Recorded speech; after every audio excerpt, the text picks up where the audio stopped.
C.C. Bryant was a church deacon, an NAACP leader, and the owner of a very important barber shop.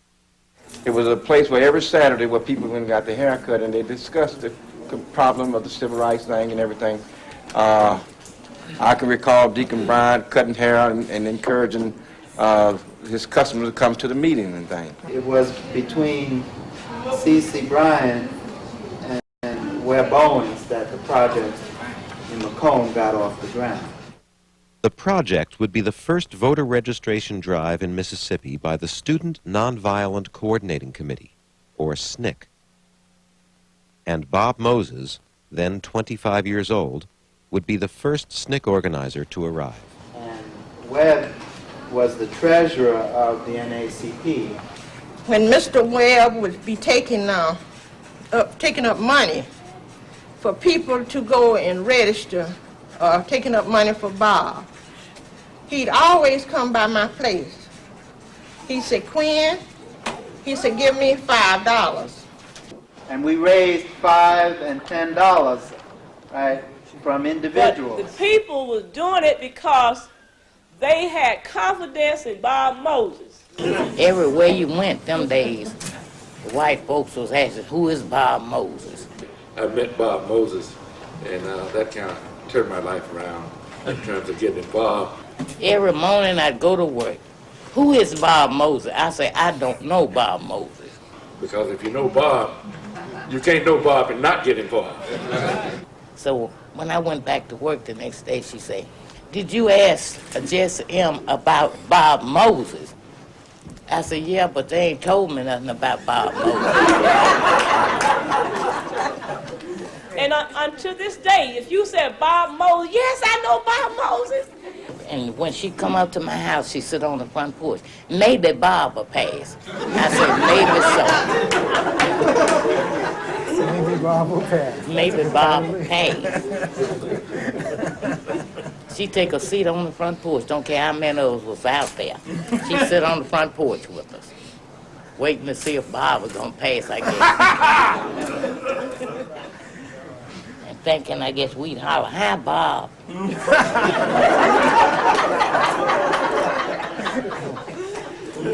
Everywhere you went them days, the white folks was asking, who is Bob Moses? And later on after that, that's when Bob was attacked in Liberty. Fellas done threw Bob down, trying to beat him.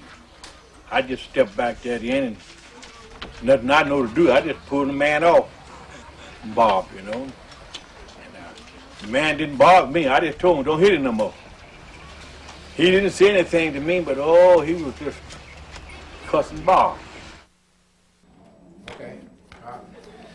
So we had to bring Sydney and Harry on, so come on. Come on.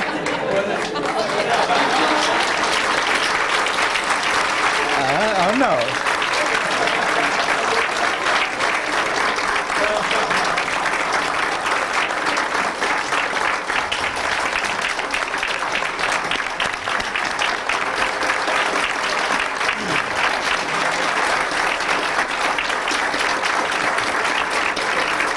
Ladies and gentlemen, Sydney and Harry, or as they like to say, P and B.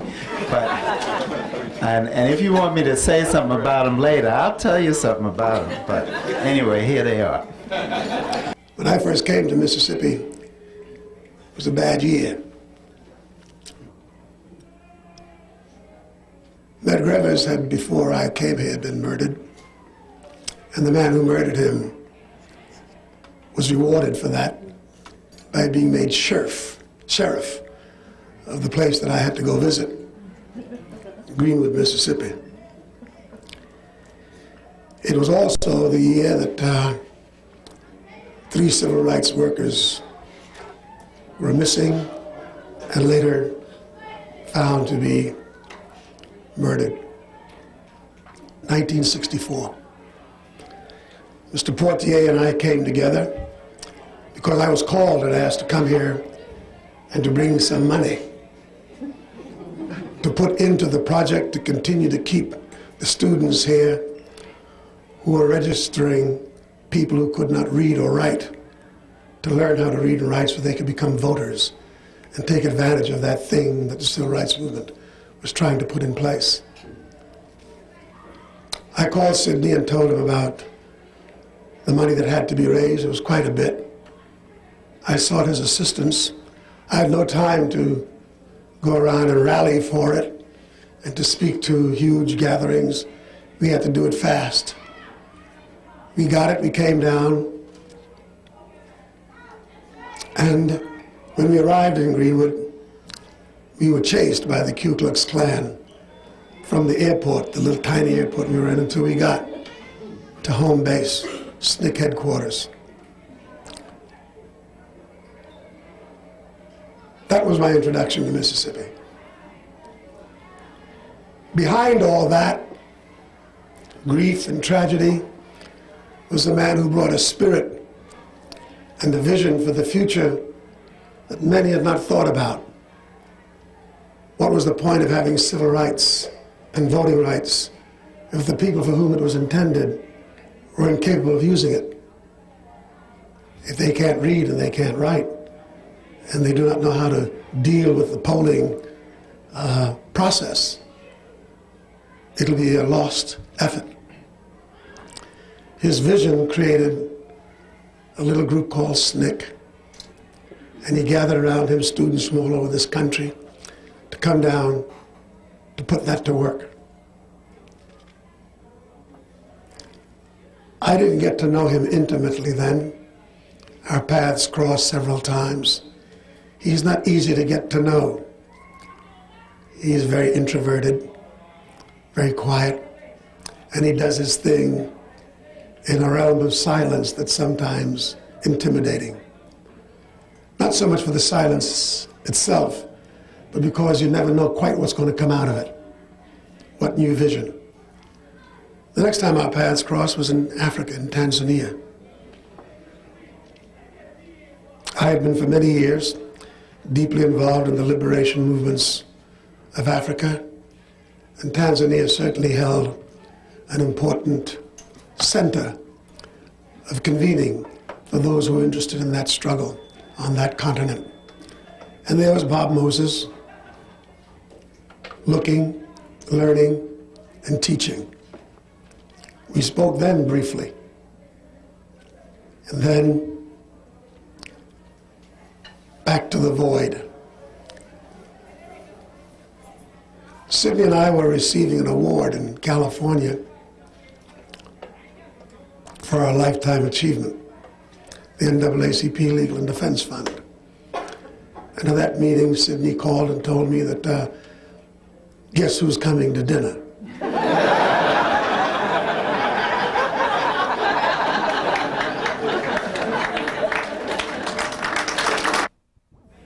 And that was the man that I expected to see in this room. I had not given any space to 20 years.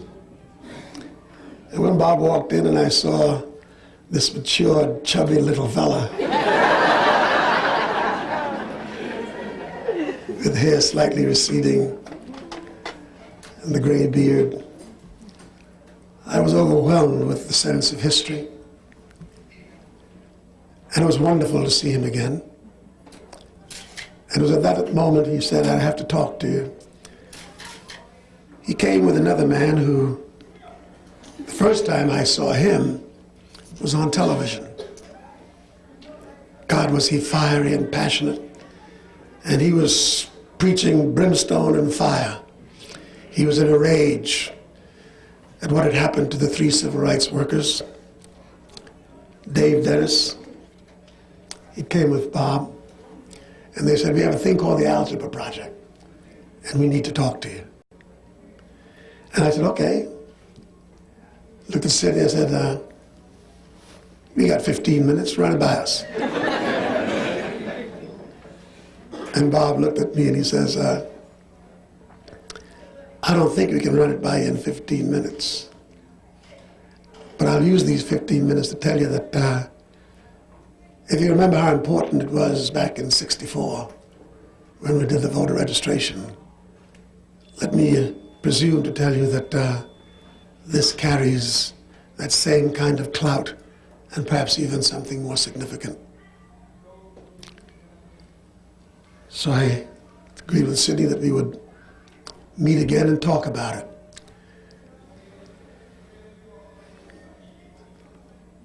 But next time I was in New York.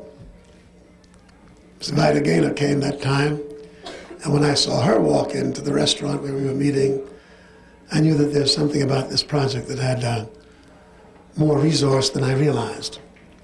They're two very persuasive people. Anyway, at the luncheon, cut it short, they told us that the only way to really know what this project meant was for us to come down to Mississippi. In the interim, I'd read the New York Times, huge on the magazine section, the cover of it. The New York Times, there was a whole article on Bob and the project. I read that. I read some other material that I was given, but I still didn't grasp it. I was only aware of its significance. I didn't know where it was going. And so he came, and here we are. I am very grateful to the people of this city. I'm very grateful to John Horn, the senator, from that moment that he met us at the airport with his wife, to the community that gave us bread and board, to the teachers, to the students. In this 67th year of Mr. Portier's life,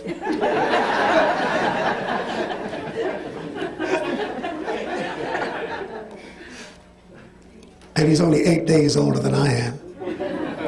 It is my 67th year as well. We've come upon something that has told us what the rest of our immediate life is going to be about. He thought he was going to be playing golf.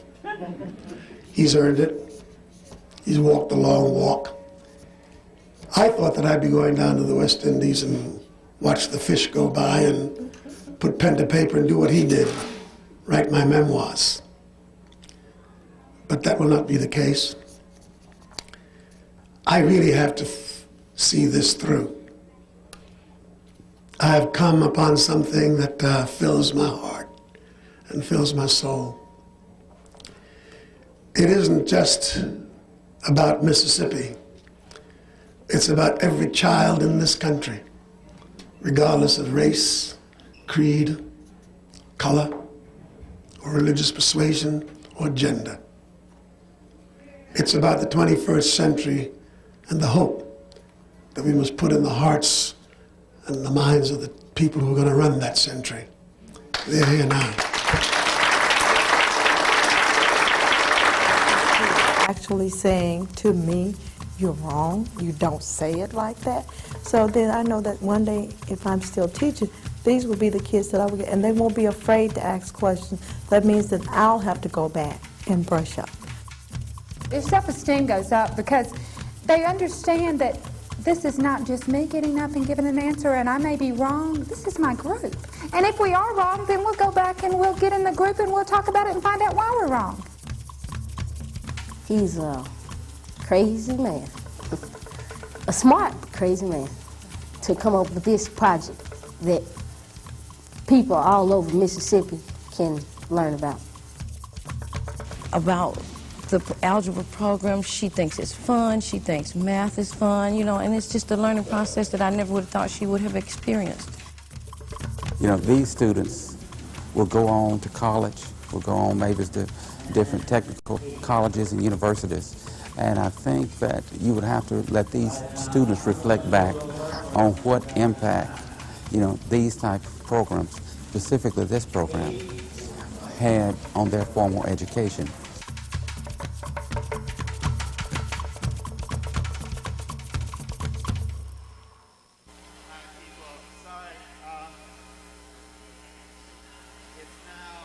I think the Algebra project is an excellent project. What it's doing is taking young kids who have not had adequate training in algebra at this point in time. They're pre-algebra students.